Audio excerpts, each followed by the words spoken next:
Bismillah, wassalat wassalam ala rasulillah, amma ba'd. Aujourd'hui, nous allons voir comment faire le dos et une description assez simple de la prière. Comme nous le savons, la prière est le deuxième pilier de l'islam après l'attestation de foi. Ashhadu an la ilaha illallah wa ashhadu anna Muhammadan abduhu wa rasuluh. Et c'est aussi la chose sur laquelle nous allons être questionnés en premier, Yawm al-Qiyamah. Et nous avons dans l'islam 5 prières obligatoires. La prière est appelée en arabe as-salah. Et les 5 prières obligatoires sont salat al-fajr, salat al-dhuhr, salat al-asr, salat al-maghrib, salat al-isha. Nous avons donc ces 5 prières obligatoires à effectuer chaque jour, qui sont fardu ayn, c'est-à-dire une obligation sur chaque musulman qui a atteint l'âge de la puberté ou l'âge de la raison. Et comme nous le savons, il y a certaines conditions, comme le fait de se diriger vers la Qibla avant de commencer la prière, donc de faire la prière dans la direction de la Qibla, en direction de la Mecque, et aussi de faire l'odo. C'est-à-dire qu'une personne qui prie qui n'a pas l'odo, sa prière n'est pas acceptée. Alors nous allons voir comment effectuer les ablutions mineures, l'odo. Pour commencer, il est recommandé, c'est une sunna du prophète alayhi salatu wassalam, de dire Bismillah en commençant l'odo. Ce n'est pas obligé, mais c'est recommandé. Ensuite, une fois avoir dit Bismillah, on se lave 3 fois les mains, en commençant par la main droite, puis la main gauche, du bout des doigts jusqu'au poignet, en incluant le poignet bien sûr, et en veillant à bien passer sur toutes les parties de la main et entre les doigts. Ensuite, on se rince 3 fois la bouche et le nez, si possible d'une seule poignée d'eau dans la main. Car le prophète alayhi salatu wassalam avait pour habitude de prendre de l'eau dans sa main et de la mettre dans sa bouche puis son nez en une seule fois. C'est-à-dire ne pas dissocier la bouche et le nez. Donc c'est une sunna, ce n'est pas obligatoire, mais c'est mieux. Si vous ne pouvez pas faire ceci, ou vous ne voulez pas, vous pouvez éventuellement faire 3 fois la bouche, ensuite 3 fois le nez. Donc ça consiste à mettre de l'eau dans la bouche, si possible frotter un petit peu les dents ou remuer l'eau dans la bouche, et la recracher 3 fois. Ensuite le nez, inspirer l'eau par le nez, puis l'expirer et la faire sortir avec la main gauche. Donc à chaque fois qu'on apporte l'eau dans la bouche ou dans le nez, ça se fait avec la main droite. Et pour faire sortir l'eau du nez, ça se fait avec la main gauche. Comme nous pouvons le voir sur le dessin de la photo.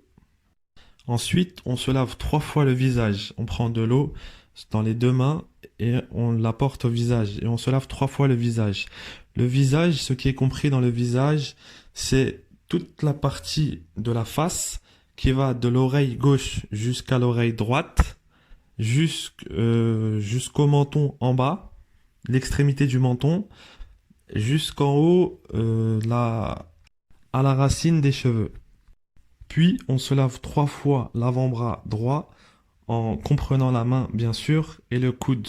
Donc ça comprend du bout des doigts jusqu'au coude compris, en veillant à bien mettre de l'eau et passer de l'eau sur toutes les parties de l'avant-bras. Donc on commence par l'avant-bras droit, puis on fait l'avant-bras gauche, l'avant-bras et la main.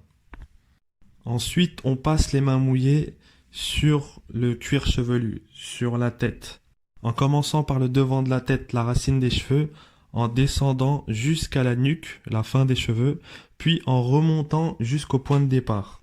Ensuite, on frotte bien ses oreilles intérieures et extérieures, comme sur le dessin et la photo sur l'écran. Puis on se lave le pied droit en veillant à bien passer sur toutes les parties du pied et entre les doigts de pied jusqu'à la cheville. Puis on fait de même avec le pied gauche.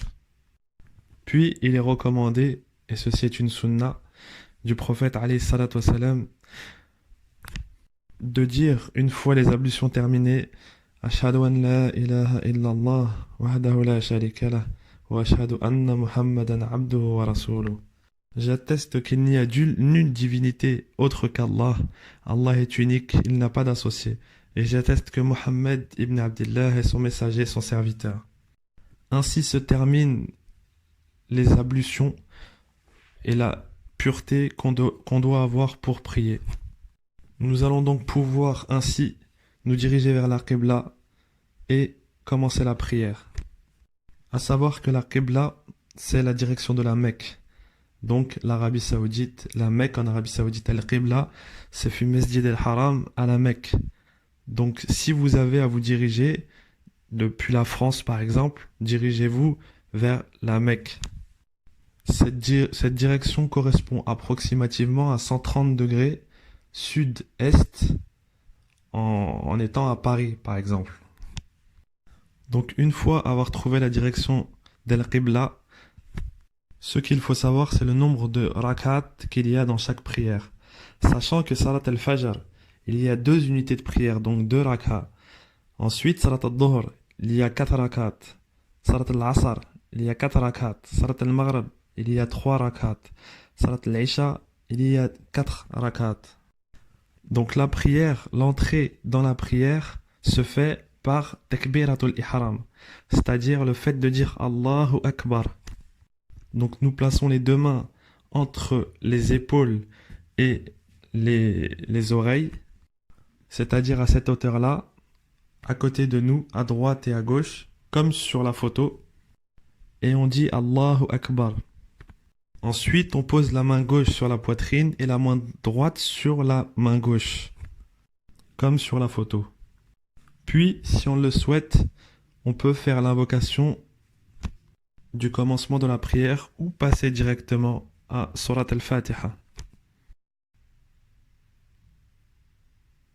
أعوذ بالله من الشيطان الرجيم بسم الله الرحمن الرحيم الحمد لله رب العالمين الرحمن الرحيم مالك يوم الدين إياك نعبد وإياك نستعين اهدنا الصراط المستقيم صراط الذين أنعمت عليهم غير المغضوب عليهم ولا الضالين.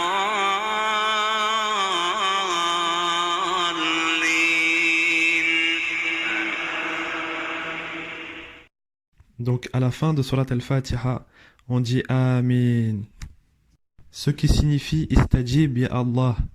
Exauce, ô mon Seigneur. Tu demandes à Allah qu'il exauce toutes les invocations que tu as faites dans Surat al-Fatiha. Ensuite, après avoir dit Amin, le Ta'min, nous allons réciter une autre sourate. Par exemple, Surat al-Ikhlas, Qul huwallahu ahad, ou une autre.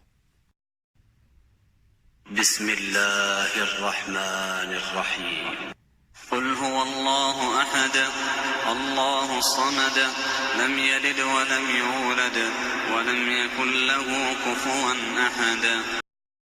Ensuite, on dit Allahu Akbar en levant les mains comme au début, Takbiratul Ihram, en levant les 2 mains entre les épaules, à la hauteur des épaules et des oreilles, entre les 2, tout en disant Allahu Akbar.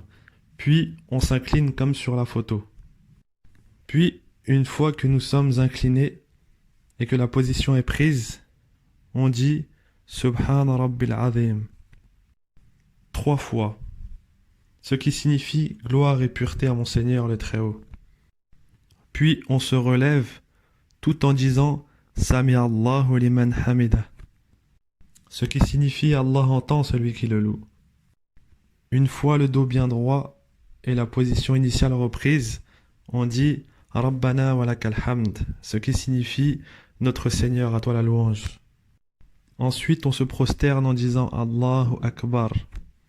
Et comme le prophète alayhi salatu wassalam nous l'a informé, la prosternation se fait sur 7 membres. Le nez et le front, qui est un membre, qui est qu'une seule partie, les 2 mains, les 2 genoux et les 2 bouts des doigts de pied.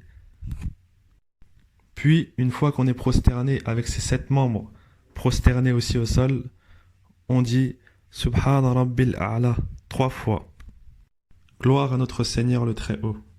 Ensuite, on se redresse et on s'assoit comme sur la photo, en disant Allahu Akbar. Une fois assis et le dos droit, on dit Rabbighfirli 3 fois. Ô mon Seigneur, pardonne-moi. Puis on se prosterne une seconde fois en disant Allahu Akbar. Une fois le front et toutes les parties, les 7 parties prosternées au sol, on dit Subhan Rabbil A'la, comme la première fois. Puis on dit Allahu Akbar et on se redresse. On se remet debout, tout droit, comme la première rakat. Et comme la première rakat. Et ainsi se termine cette rakat. Et là, on va commencer une deuxième rakat. Pour cette deuxième rakat, ça se déroulera exactement comme la première rakat. À une exception, c'est que à la fin de cette deuxième rakat, il y aura التشهد. تحيات لله والصلوات والطيبات السلام عليك أيها النبي ورحمة الله وبركاته السلام علينا وعلى عباد الله الصالحين أشهد أن لا إله إلا الله وأشهد أن محمدا عبده ورسوله. Et donc pour Salat al-Fajr par exemple, qui se constitue de 2 rakats, après ce tashahhud, nous allons faire la salutation à l'Ibrahim. اللهم صل على محمد وعلى آل محمد كما صليت على إبراهيم وعلى آل إبراهيم إنك حميد مجيد اللهم بارك على محمد وعلى آل محمد كما باركت على إبراهيم وعلى آل إبراهيم إنك حميد مجيد. Puis, une fois la salutation à l'Ibrahim terminée, nous tournons la tête vers la droite en disant Salam alaikum wa rahmatullah, puis à gauche en disant Salam alaikum wa rahmatullah. Ainsi se termine la prière, Salat al-Fajr. Pour les autres prières, comme Salat al-Dhuhr, Salat al-Asr ou Salat al-Isha, qui se constituent de 4 rakats, nous allons juste faire al-Tashahhud sans faire la salutation d'Ibrahim et sans dire Salam alaikum, Salam alaikum. Donc juste après le Tashahhud, on va se relever pour faire 2 nouvelles rakats, comme Salat al-Fajr. En plus, ceux qui feront 4 rakats en tout. Et à la fin de la 4e rakat, on va faire al-Tashahhud al-Akhir, donc un deuxième Tashahhud, et ensuite la salutation à l'Ibrahim, puis on tourne la tête à droite et on dit Salam alaikum wa rahmatullah, puis à gauche Salam alaikum wa rahmatullah. Et pour Salat al-Maghrib, c'est la même chose, sauf qu'au lieu de faire 4 rakats, nous allons en faire que 3. Et à la 3e, nous allons dire Salam alaikum wa rahmatullah, et à gauche Salam alaikum wa rahmatullah.